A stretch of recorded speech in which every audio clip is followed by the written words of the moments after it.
ಇದ್ರು. ಆ ತೀರ್ಮಾನಕ್ಕೆ ಬಂದಾಗ್ಬಿಟ್ಟಿತ್ತು, ಇವರು ಶ್ರೇಷ್ಠರು, ಇವರು ಕನಿಷ್ಠರು, ಬುದ್ಧಿಯಿಂದ ಬುದ್ಧಿವಂತವರಿದ್ದವರೆಲ್ಲ ಮೇಲ್ವರ್ಗದವರು, ಬುದ್ಧಿಯಿಂದ ಸ್ವಲ್ಪ ಕಡಿಮೆ ಇದ್ದವರು ಕೆಳವರ್ಗದವರು ಅನ್ನುವಂಥ ಈ ವೃತ್ತಿ ಅಲ್ಲೇನಾಗಿತ್ತಂದ್ರ ಅದು ಆಗ್ಲೇ 12ನೇ ಶತಮಾನದಲ್ಲಿ ತಾನಾಗೇ ಉದ್ಭವವಾಗಿತ್ತು.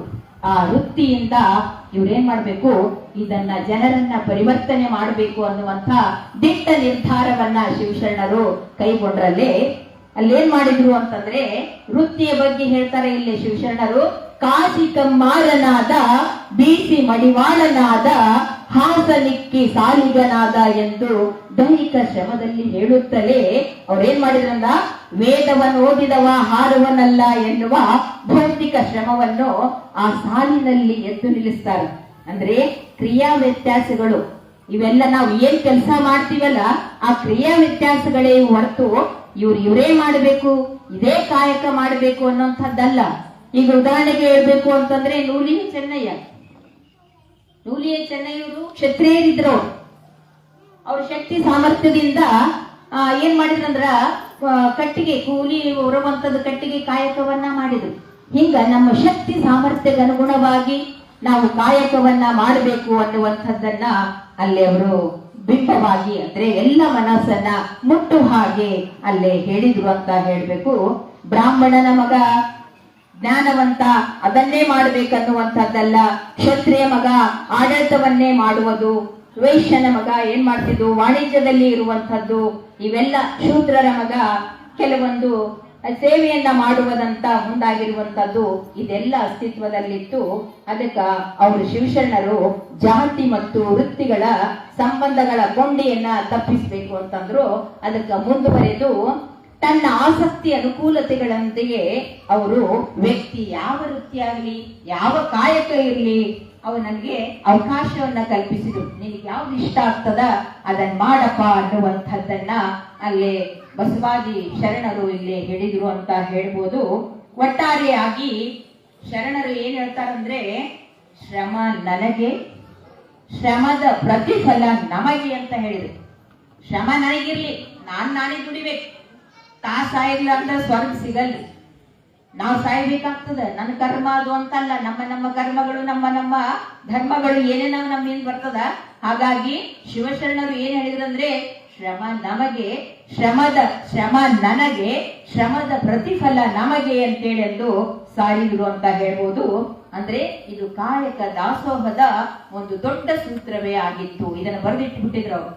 ಒಂದು ಫಾರ್ಮುಲಾ ಅಂತ ಹೇಳ್ತೀವಲ್ಲ, ಸೂತ್ರ ಅಂತ ಹೇಳ್ತೀವಲ್ಲ, ಕಾಯಕ ಅಂದ್ರೆ ಯಾಂಗಿರ್ಬೇಕು, ದಾಸೋಹ ಅಂದ್ರೆ ಯಾವ ರೀತಿಯಾಗಿರ್ಬೇಕು ಅಂದ್ರೆ ಶ್ರಮ ನನಗಿರ್ಬೇಕು, ಶ್ರಮದ ಪ್ರತಿಫಲ ನಮಗೆ ಅಂದ್ರೆ ಎಲ್ಲರಿಗೂ ಆಗಿರ್ಬೇಕು, ಶ್ರಮ ನಾನೇ ಇಲ್ಲೇ ನಿಂತಿರ್ಬೇಕು ಅನ್ನುವಂಥದ್ದನ್ನ ಅಲ್ಲೇ ದಾಸೋಹ ಮತ್ತು ಕಾಯಕದ ಸೂತ್ರವನ್ನ ಹೇಳ್ತಾ ಇದ್ರು ಅಂತ. ಮುಂದುವರೆದು ಇದಕ್ಕೆ ಮಾರಯ್ಯ ಯಾವ ರೀತಿಯಾಗಿ ಹೇಳ್ತಾರ ಅಂತಂದ್ರೆ, ಕಾಯಕದಲ್ಲಿ ನಿರತನಾಗಡೆ ಗುರು ದರ್ಶನವಾದರೂ ಮರೆಯಬೇಕು, ಜಂಗಮ ಮುಂದೆ ನಿಂದಿದ್ದರು ಹಂಗು ಅರಿಯಬೇಕು, ಕಾಯಕವೇ ಕೈಲಾಸವಾದ ಕಾರಣ ಅಂಬರೇಶ್ವರ ಲಿಂಗವಾಗಿತ್ತಾದಳು ಕಾಯಕದಳು ಎಂದು ಆದಿಕ್ಕಿ ಮಾರಯ್ಯ ಹೇಳ್ತಾನೆ.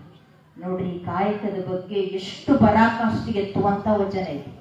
ಕಾಯಕದಲ್ಲಿ ನಿರತನಾಗಡೆ ಯಾರು ಬರ್ಲಿ, ಗುರು ಬರ್ಲಿ, ಜಂಗಮ ಬರ್ಲಿ, ಯಾರೇ ಬಂದ್ರು ನಾವು ಕಾಯಕದಲ್ಲಿ ನಿಷ್ಠೆಯಿಂದ ಸಾಕಿರ್ಬೇಕು.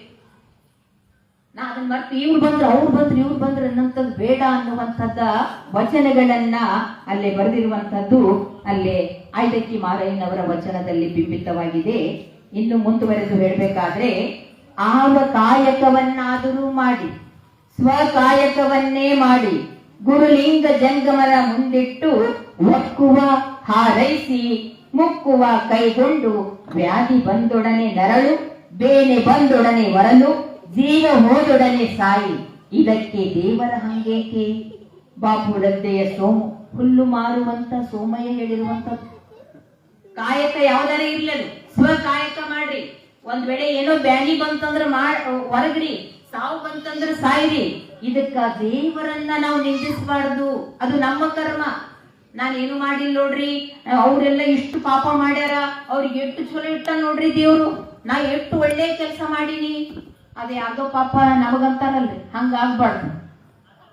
ಸನ್ಯಾಸಿಗೆ ಆಗ್ತದಲ್ರಿ, ಆ ರೀತಿ ಆಗ್ಬಾರ್ದು ಅನ್ನುವಂಥದ್ದನ್ನ ಅಲ್ಲಿ ಹೊರೆ ಮಾಡುವಂತ ಸೋಮಯ್ಯ ಹೇಳಿರುವಂಥದ್ದು. ಕಾಯಕದ ಪರಾಕಾಷ್ಠೆ ಎಷ್ಟಿತ್ತು ಆ 12ನೇ ಶತಮಾನದಲ್ಲಿ ಅನ್ನುವಂಥದ್ದನ್ನ ಇಲ್ಲಿ ಬಸವಾದಿ ಪ್ರಮಥರು ಹೇಳಿರುವುದು ಹೇಳ್ತಾರೆ.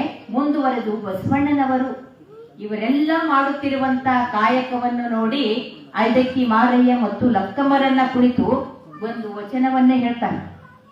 ಮನೆ ನೋಡ ಬಡವರು, ಮನ ನೋಡ ಘನ, ಮನೆ ಬಹಳ ಬಡವರ, ಮನೆ ನೋಡ ಘನ, ಸೋಂಕಿನಲ್ಲಿ ಶುಚಿ ಸರ್ವಾಂಗ ಕಲಿಗಳು, ಪರಸಕ್ಕುಮಿಲ್ಲ ಬಂದ ಆಪತ್ಕಾಲಕ್ಕೆ ಉಂಟು ಕೂಡಲ ಸಂಗಮ ಶರಣರು ಸ್ವತಂತ್ರ ಧೀರರು ಎಂದು ಬಸವಣ್ಣನವರು ಕಾಯಕ ಜೀವಿಗಳಾದ ಐದಕ್ಕಿ ಮಾರಮ್ಮ ಲಕ್ಕಮ್ಮನವರ ಕುರಿತು ಈ ರೀತಿಯಾಗಿ ಅಂದ್ರೆ ಅವರು ಸ್ವತಂತ್ರ ಧೀರರು, ಅವರಲ್ಲಿ ಕೊಂಚಿತ್ತು ಅಹಮ್ಮಿಕೆ ಇಲ್ಲ, ಕೊಂಚಿತ್ತು ನನಗೆ ಬೇಕು ಅನ್ನುವಂತ ಆಸೆ ಆಮಿಷಗಳಿಲ್ಲ ಅನ್ನುವಂಥದ್ದನ್ನ ಇಲ್ಲೇ ಬಸವಣ್ಣನವರು ಬಹಳ ಮಾರ್ಮಿಕವಾಗಿ ಆ ಕಾಯಕ ಮಾಡುತ್ತಿರುವಂತ ಆ ಆದಾಯ ಲಕ್ಕಮ್ಮ ಮತ್ತು ಮಾರಯ್ಯನವರ ಕುರಿತು ಈ ರೀತಿಯಾಗಿ ಹೇಳಿರುವುದನ್ನ ನೋಡಬಹುದು.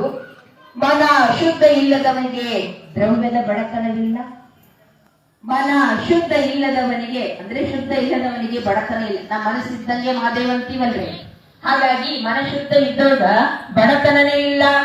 ಭಕ್ತಿ ಅಂದ್ರೆ ಭಕ್ತಿ ಮತ್ತು ಚಿತ್ತ ಶುದ್ಧದಲ್ಲಿ ಕಾಯಕ ಮಾಡುವಲ್ಲಿ ಸದ್ಭಕ್ತಂಗೆ ಎತ್ತ ನೋಡ ಲಕ್ಷ್ಮಿ ತಾನಾಗಿಟ್ಟೋಳು. ನೋಡ್ರಿ, ಚಿತ್ತದಿಂದ ಮನಸ್ಸಿನಿಂದ ನಾವು ಕಾಯಕವನ್ನ ಮಾಡಿದ್ರೆ ಲಕ್ಷ್ಮಿ ತಾನಾಗಿಟ್ಟೋಳು ಎಂದು ಮಾರಯ್ಯ ಪ್ರಿಯ ಅಮರೇಶ್ವರ ಲಿಂಗ ಸೇವೆಯನ್ನಿಟ್ಟೋಳು ಅನ್ನುವಂತ ಐದಕ್ಕಿ ಲಕ್ಕಮ್ಮ ಎಷ್ಟು ಮಾರ್ಮಿಕವಾಗಿ ತಮ್ಮ ಕಾಯಕದ ಬಗ್ಗೆ ಈ ರೀತಿಯಾಗಿ ವಚನಗಳನ್ನ ಬರೆದಿದ್ದು ಬಹಳ ಮಾರ್ಮಿಕ ಅನಿಸ್ತದ ಅಂತ ಹೇಳುದು. ಕೃತ್ಯ ಕಾಯಕವಿಲ್ಲದವರು ಭಕ್ತರಲ್ಲ.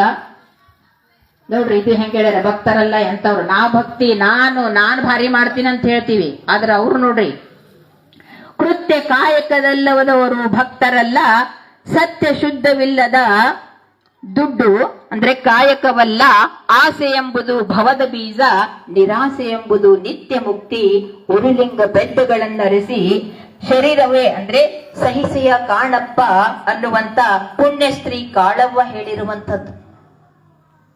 ಕಾಳವ್ವ ಯಾರಂದ್ರೆ ದಲಿತ ಸ್ತ್ರೀ ನೋಡ್ರಿ, ಶರಣರ ಸಂಕಲದಲ್ಲಿ ಸಿಲುಕಿದಂತ ಕಾಳವ್ವ ಅನ್ನುವಂಥವರು ಈ ರೀತಿಯಾಗಿ ವಚನಗಳನ್ನು ಬರೆದು ತಮ್ಮ ಕಾಯಕದ ಪರಾಕಾಷ್ಠೆಯನ್ನ ಜಗತ್ತಿಗೆ ನಿಲ್ಲಿಸಿದ್ರಂದ್ರೆ 12ನೇ ಶತಮಾನದಲ್ಲಿ ಬಸವಣ್ಣನವರು